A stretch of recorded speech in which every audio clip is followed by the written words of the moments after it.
Welcome visitor to the Busselton Underwater Observatory at the Busselton jetty, Western Australia. The jetty is 2 kilometers long. It's quite a walk out, and it's incredibly photogenic, particularly in the evening with the sunset. The Busselton jetty has its own webpage. Experience the magic of the Busselton jetty. They tell me about the underwater observatory, one of the most popular ecotourism icons. It allowed me to descend 8 meters below sea level to view the amazing marine world of schooling fish, tropical coral, and I'm in a wheelchair. About 400,000 visitors come each year. It's been quite an effort to get it going. The culmination of 10 years of planning and fundraising. It opened in December 2003. It's located 1.8 kilometers from shore at the end of the jetty, and it accommodates 40 people at one time. It's got 3 different levels within the 9.5 meter diameter tube and a lift so people in wheelchairs can visit each level. Below the deck, as you get out towards the end, the jetty gets quite narrow. I felt a bit nervous in my electric wheelchair running along here. There's a circular staircase as well as a lift to go down. At the bottom there's big windows. The idea for an underwater observatory was raised in 1976, but it wasn't until 1993 that work began to raise funds. In 1996 a large grant was made, and further funding from the state and federal government led to its construction in 2001. Work was complete the end of December 2003. There are 2 webcams that give you instant views from underwater. They're located at the jetty webpage. From the bottom looking up, you can see the large viewing windows. It's incredibly colorful. Let me show you.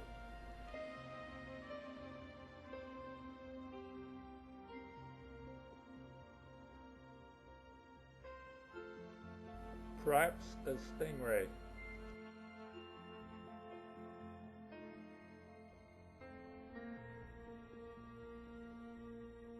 The area is also visited by divers.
Underseas magic.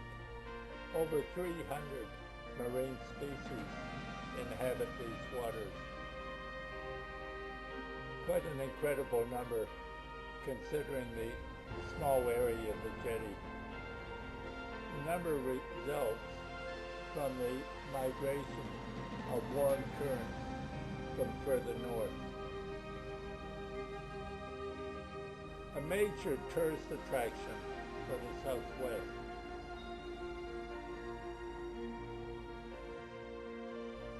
A write-up about the importance of seagrass, seaweed, and sand. The meadows of seagrasses are a vital part of the ecosystem.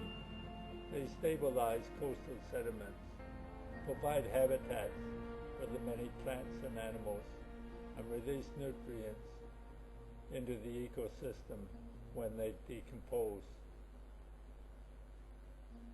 Seagrasses thrive in a low nutrient environment. Marine algae or seaweeds grow in the shells around the jetty where they receive direct sunlight. The nightlife. A totally different cast of marine animals appear at night. During the day, these animals have been resting and hiding from predators in old hollow piles amongst the encrusting invertebrates and the marine plants.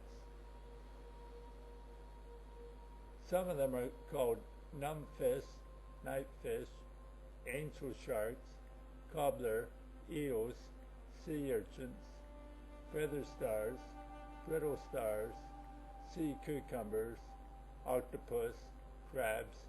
More information about what's found on the bottom.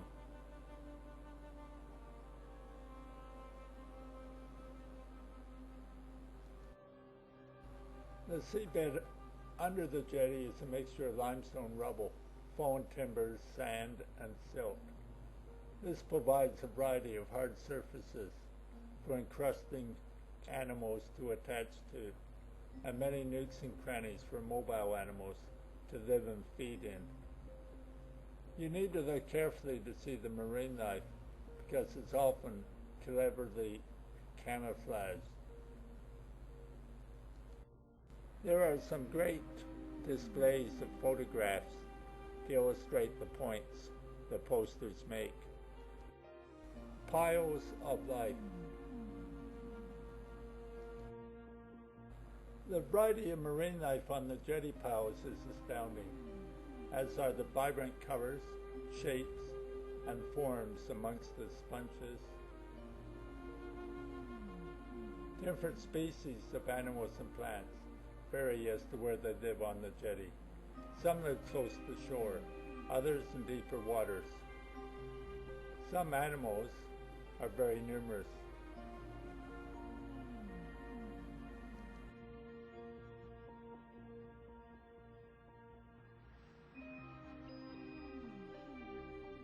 Open water.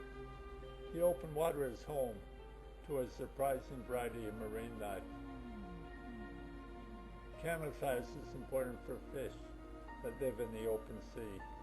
Many are silvery and reflect light. Some have different shades on their upper and lower body to make them harder to see from above and below.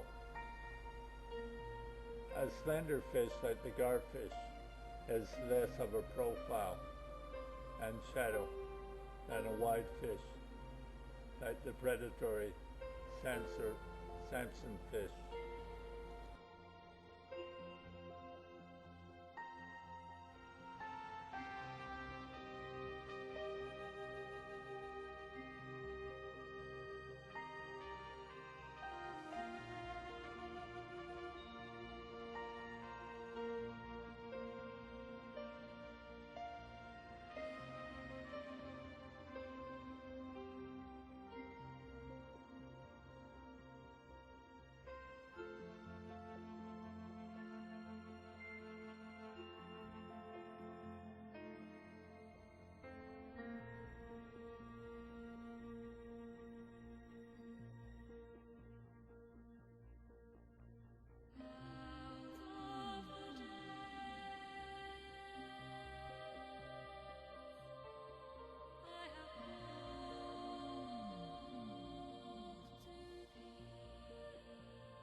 map showing the warm currents coming from further north, down along the coast of West Australia.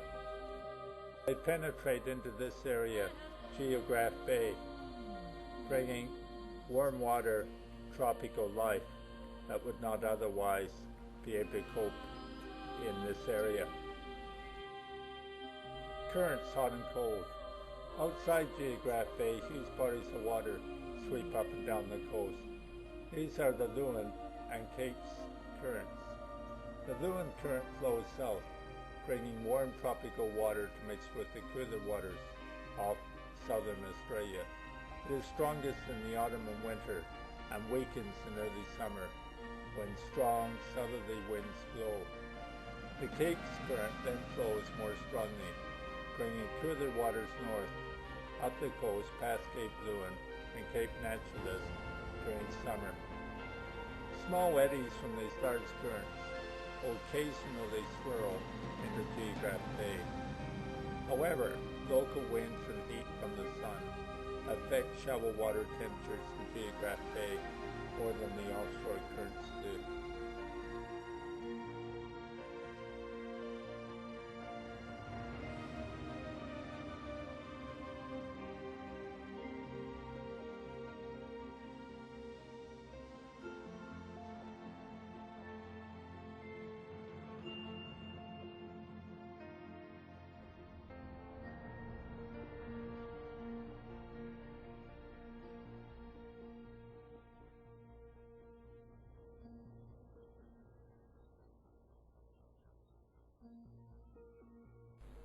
The previous was an exploration of a sunken wreck, I think the HMAS Busselton. Thanks, visitor, for staying with me for this visit to the Busselton jetty and the underwater observatory. I wish you a pleasant day.